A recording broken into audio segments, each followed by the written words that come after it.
Hey, what is going on guys? My name is Gamertag and I'm back for your daily Fortnite video.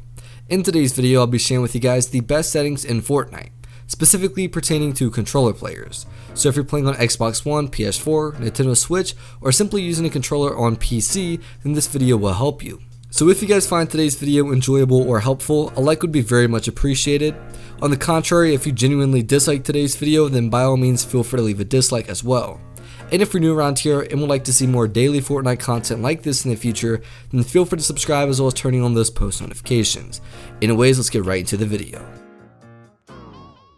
So again, I mentioned I'm going to be sharing with you guys the best settings for Fortnite and specifically pertaining to controller players. Every week I make a new video explaining the settings that I use and any changes I've made over the week and explaining why I made those changes for the better. Now for the people that don't feel like replicating my exact settings, I share with you guys how to optimize your own and basically make them perfect for yourself. This pretty much will help you guys increase your performance quite a lot, and you can expect to honestly see like double the amount of improvement in just the way you play simply by optimizing your settings. So without wasting any time, let's go ahead and get right into what you guys are here for. Now over the course of this week, I've actually made a few significant changes to my settings that I haven't really made big changes like this in quite some time.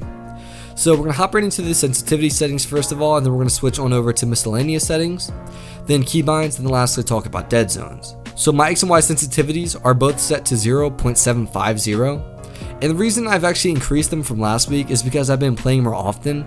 And if you play often on like a really consistent basis, you'll eventually get very used to your sensitivity settings. So you either want to just keep them to where they're at or increase them, and I felt like I'd just be better increasing them. And this is actually the ideal X and Y sensitivity settings for myself.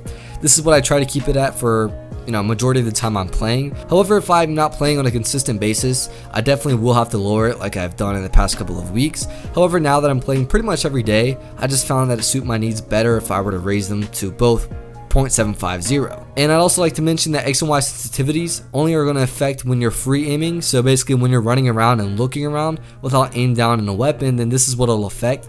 And then secondly, what it'll most likely impact is your shotguns as well as SMG accuracy.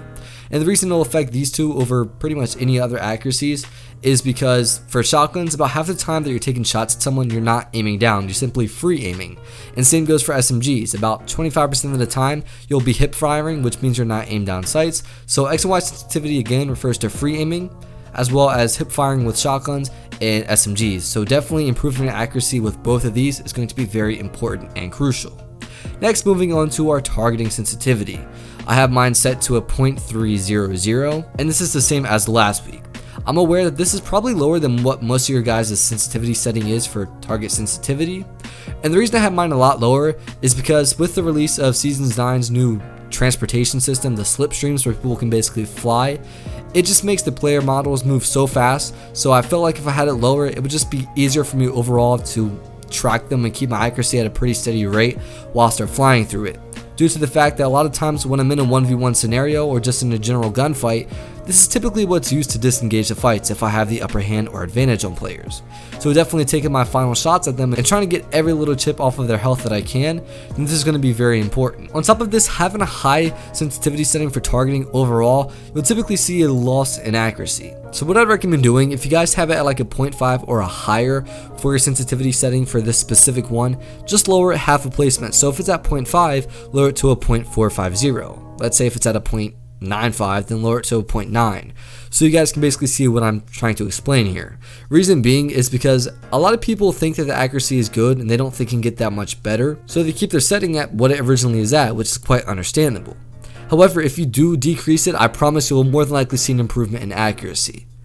So just try this out for a couple of games, and again, I can almost guarantee you'll see accuracy has improved quite a lot.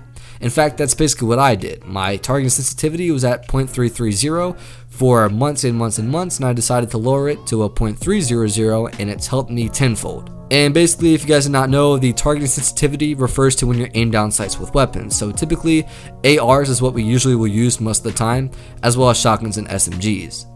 Now moving on to the scope sensitivity. I currently have mine at a 0.567, and it's been at this for months and months and months, and I don't anticipate on changing this sensitivity at any point in time soon or later. Now the reason I have mine at a 0.567, which I think is pretty average I would assume, is because it's definitely not too fast to the point that I'm over aiming, and let's say if someone's running, I just completely miss my shot by over aiming. At the same time, it's not too slow where I'm unable to keep up with players. I'm just so used to it as of right now, and it's suited my needs. I used to have it actually at like a 0.8 for the longest time, I think for like 6 months at a time, and I just figured I'd try lowering it just a little bit, and I found that this definitely helped at my accuracy when I'm using scope weapons, which is what this basically refers to as. So the only weapons you'll see this impact at all is going to be sniper rifles as well as scoped ARs, which aren't used that often, maybe a couple times a game. Now moving on to the two most important sensitivity settings, at least you guys would say, and the first one's going to be controller building sensitivity. I currently have mine at a 1.950, and to be quite honest, if anything, I'm going to raise it over the next week, and I'm sure that this setting for myself is a lot higher than most of your guys. Now this setting alone is the one that everyone wants to raise. They want to raise it all the way to the max and make it look like they have some godlike movement, and to be honest, the reason this is so bad is because this setting alone affects a lot. Fortnite is pretty much based off of building and gun skill as well as IQ.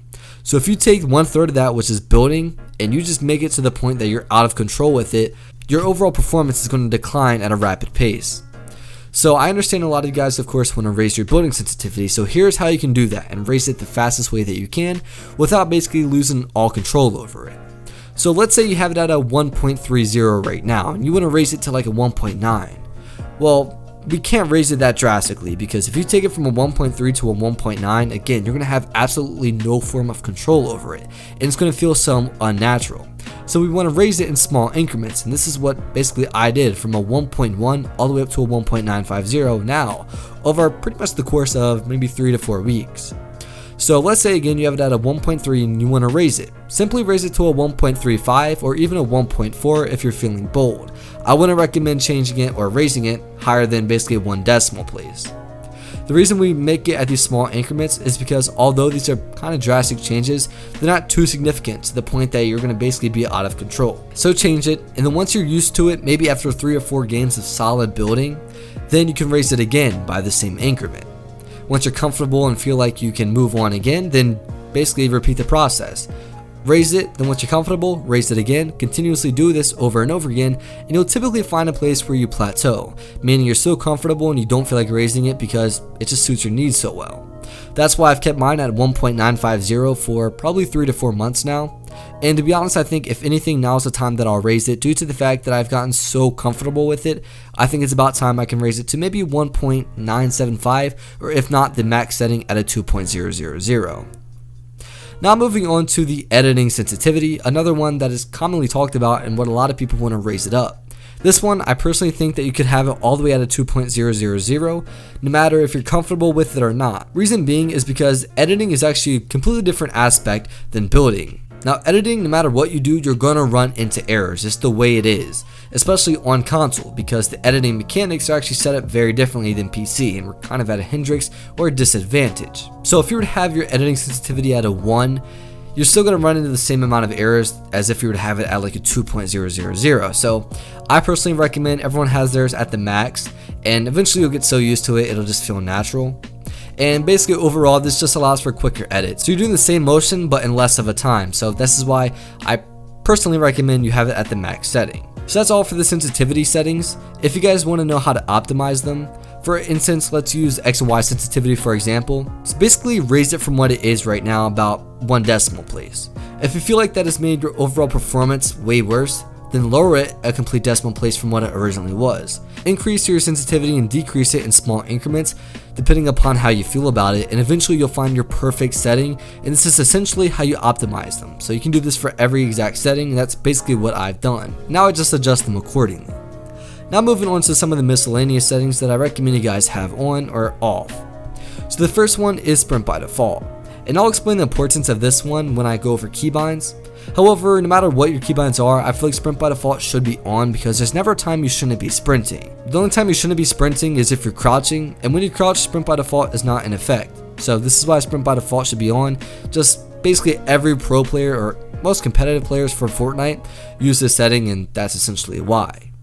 The next setting I think everyone should have on is aim assist. If you have this off, please turn it on. You will see an enormous amount of improvement in your overall accuracy. Now another setting I want you to change is aim assist for edit mode. I think it's called edit mode aim assist.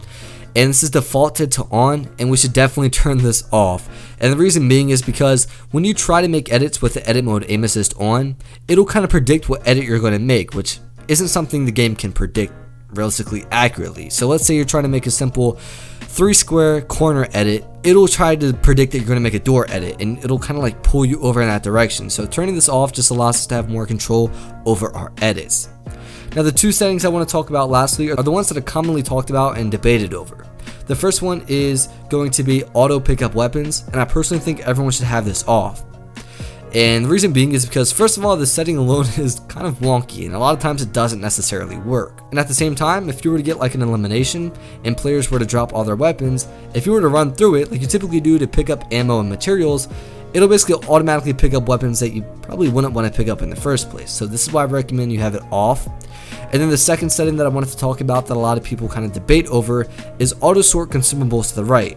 And this one I'm on the fence with. I recommend some people have it off, and I recommend some people have it on. And this is basically how you kind of decide that. If you always sort your consumables to the right of your inventory, then have it on. Consumables meaning things like a med kit, bandages, shield, or slurp juices, typically things that you would use for health.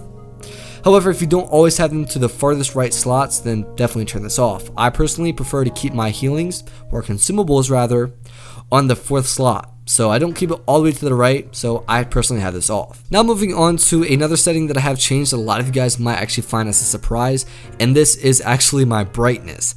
Now the default value for brightness is set to a 0.50, and I've raised mine to a 0.80. And it's pretty simple as of why I did this.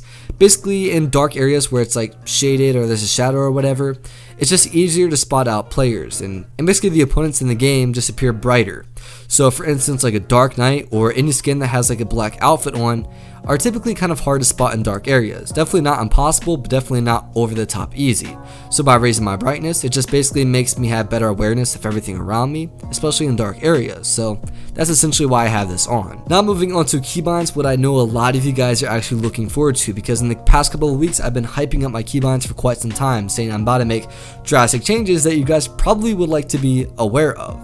And to be honest, the changes that I made are not what I was intending on changing.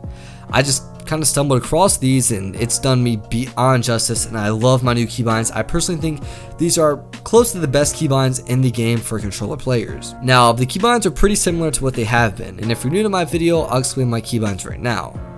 I have my Y button or triangle binded to edit, and then I have my left analog stick, which is basically when you click in, binded to toggle pickaxe. And those are my only 2 keybinds, and also play on Builder Pro as everyone should. Now, the reason I have my Y button or triangle for PS4 players keybinded to edit is because I wanted an instant edit button. The default Builder Pro options are basically you have to hold B or circle to make your edit, which is also the same button that's used to switch modes from building and just regular game.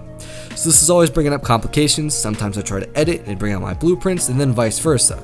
So I needed an instant edit button for one, less complications and more simplicity, and then on top of that I just wanted faster edits. So basically I found that Y or triangle pretty much suits my needs, as that is what my finger typically is resting on or around. And as we all know, that's the default button for toggle pickaxe, meaning basically when you switch from weapon to pickaxe and pickaxe to your weapons. So now I need to define a replacement for this. Well, my thumb is always resting on my left analog stick when I move around, so I figured I'd set it to L3, meaning clicking in my left analog stick. It has made things so much easier. I'm able to make instant edits instantaneously, obviously, and I'm also able to toggle from my pickaxe to inventory and vice versa very easily without moving my finger at all. Now, this is also why we have sprint by default on. Again, I mentioned there's never a time you shouldn't be sprinting in the game, to be honest. So if you put sprint by default on, you're left with an open keybind, that being your L3 or clicking left analog stick in. So that's basically why I have sprint by default on. And now the new keybind I've actually made a change to, which some of you guys might find surprisingly and not think it's that big of a deal, but in reality it is my confirm button for editing. I originally had my confirm button set to B or circle, and I now have it set to left trigger or L2. This allows me to make my edits so much quicker, and it's literally split my edits by a third in time. So what I originally thought was instant edits are now basically that times 3 in terms of efficiency. So I'd recommend trying this. Basically the reason this is so good is because my edit button and my confirm button are on different fingers and even better different hands, so I can almost press them simultaneously, whereas before my Y was edit and my B was confirm, where I would use the same finger for both, so I'd have to move my finger, and although it definitely worked great, left trigger or L2 has done me way better justice. A lot of people will argue that using the same button for edit and confirm is a better option, but in reality I have tested this. Even on my previous video I showed that this is not the case, and that still using Y for edit and then left trigger for triangle has taken my edits from a little over half a second to now below a third of a second. So the improvements is literally unfathomable. And then now lastly, we're going to talk about dead zones. Dead zones is something a lot of people don't necessarily talk about on YouTube or Twitch overall, so I figured I'd share with you guys basically dead zone settings, what they affect, and what mine are if you'd like to replicate them. Now the best way to describe what dead zone settings are is basically the area or the zone in which your analog sticks take effect. It's kind of hard to understand and even harder to explain, so what I recommend doing is taking your dead zone settings and lower them all the way and go into like a creative or playground or even just a regular battle royale game, and you'll immediately see what this affects. It is pretty actually drastic and critical, honestly, what it affects. So basically I keep mine at close to default. I believe the default for both analog sticks is set to a 0.20. So my left analog stick for dead zones is at a 0.20 and my right analog stick is at a 0.27. So that's pretty much it for today's video. I went over my sensitivity settings, the changes I made for all of them, the reasons I've done so. I went over how to optimize your own sensitivity settings if you wouldn't like to replicate mine. I then talked about miscellaneous settings I recommend you have on or off. Then I went on to actually a surprising setting I've made a change to, that being my brightness. Then second to last, I went on to my keybinds, discussed the ones that I use and the drastic change that I've made, and explained how this will improve for you. And then lastly, we talked about dead zones. I explained them to the best of my knowledge. I shared with you guys how you can get a better understanding of them and shared with you guys what I've made a change to. So if you guys enjoyed today's video at any point or time, then feel free to leave a like down below, as I'd appreciate that quite a lot. Once again, on the contrary, if you genuinely dislike today's video, then feel free to leave a dislike. It's a great way of sharing with you guys your feedback, so a like or dislike is a great way of letting me know if you liked or disliked the video. And also, if you'd like to see more daily Fortnite content like this in the future, then feel free to subscribe, as well as turning on those post notifications. Anyways, with that out of the way, thank you all for watching today's video. My name is ZennyGamerTag, and I'll see you tomorrow. Adios.